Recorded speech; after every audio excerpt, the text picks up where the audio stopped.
Hi everyone, my name's Chris from PostSuper, and I'm lucky enough to be joined today by the incredibly talented Róisín.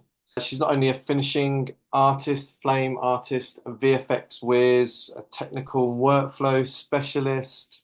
She's worked on high-end adverts, feature films, and many areas of the industry. Recently, she's just completed a stint over at Dirty Looks, where she worked on the amazing Zone of Interest. Thank you again for joining us, Róisín. Thank you very much, Chris, for having me. And yes, as we talk, I'm actually sitting in the broadcast suite at Dirty Looks, where I worked on Zone of Interest. Let's start with, why don't you tell us a bit about your journey into the industry and how you got to where you are today?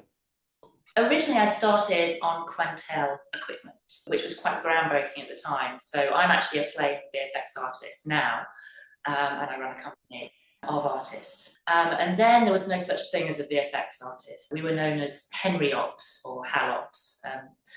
Even though artists didn't exist in that realm, we'd all come from art college. So I was at St Martin's and then went on to Ravensbourne in London. Back then, we had a three-layer worktop, which basically meant that we could take a foreground and a background and comp it together using a mat. And then it was announced that we could do 8 layers, which we almost fainted over. And I was lucky enough to be part of the whole beta testing for this. So I would be flown backwards and forwards once a month to go and chat to the men in white coats, because it was all very technical. And then Flame and Smoke came along.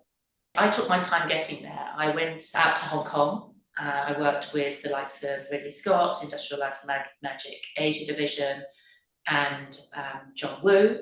And that was all with Quantel. And it wasn't until I came back to London that I thought, right, I really should get into this Flame and Smoke idea. And I started on Smoke because that was kind of the way forward for a kind of online editor and doing what I was doing at the time. And then I moved into Flame, and I was a bit skeptical because I thought this is just tech, it's just going to take over my creative flow. I mean, I was the kind of person that wanted to get under the rostrum camera and deal with optical effects, shoot some textures. This whole world of Flame scared me. But I embraced it and I haven't looked back. Flame is still pushing the boundaries. And I hope it continues to. And let's see what's next with the machine learning and AI side of things. So that's kind of my journey to where I am now. That's very eclectic. So, what would you say is your favorite part working as a flame artist? It's definitely the creative problem solving and the variety of work that you can do on a flame. That covers everything, like you said. I've worked in commercials, music videos, dramas, film. I'm trying to think what I've missed out here. But I also love, the tech side of it and the history and longevity of the flame, how it's kind of really keeps reinventing itself. I kind of love every side of being a flame artist. And you spoke a bit about the beginning of your career there. Was there anything that you wish you knew back then that you know now? I wouldn't want to spoil the fun, the Good answer. journey. But what I would say is what I've learned and what I would pass on to my trainees is that our industry, as we know, changes so quickly. So over the last 25 years, and even more so in the last 3 years, and now in the last year, the tech moves so fast. And what happened to me was I got scared. And I don't think you should get scared about tech. I think you should literally embrace it. It does move extremely fast and question, well, should I learn this kit or that kit? I'm like, just learn everything, just go for it. And don't fight or feel uncomfortable about not knowing anything, because questions are really important. Those who kind of learn the fastest move forward the quickest. So at the end of the day, just embrace everything and learn as much as possible, but keep learning. I think that's probably the only advice I'd give. It's great advice. What does a good day in the suite look like for you? Getting in on time to a working machine.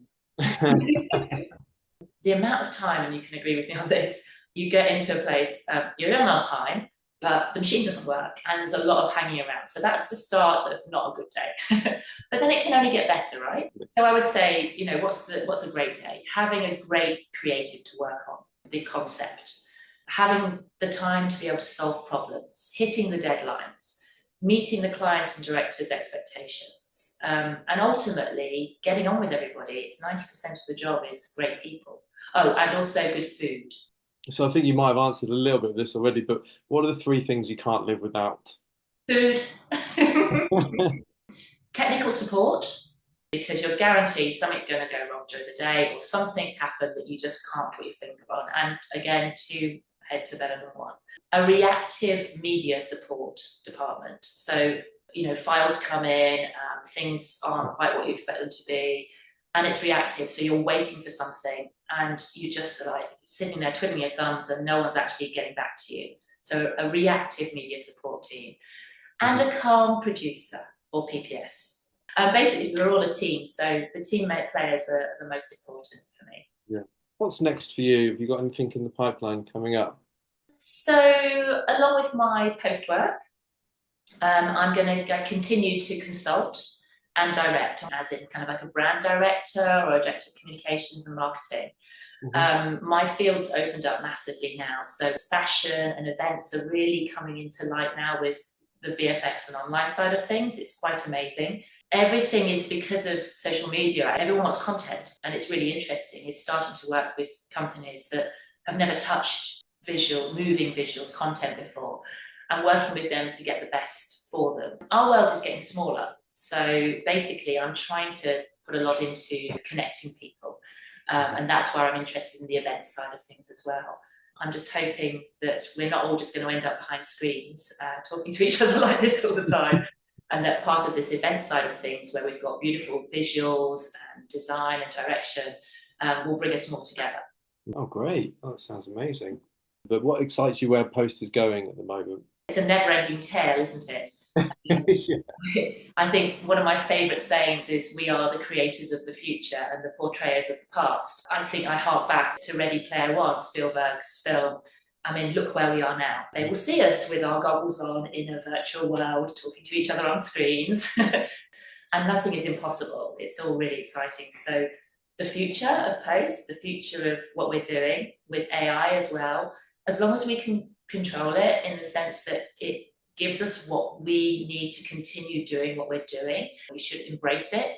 I think the future is amazing. Oh, that's brilliant. Well, thank you again so much for joining me today, Róisín. It's been a really interesting chat. Thank you very much. I've thoroughly enjoyed myself. Thank you for having me.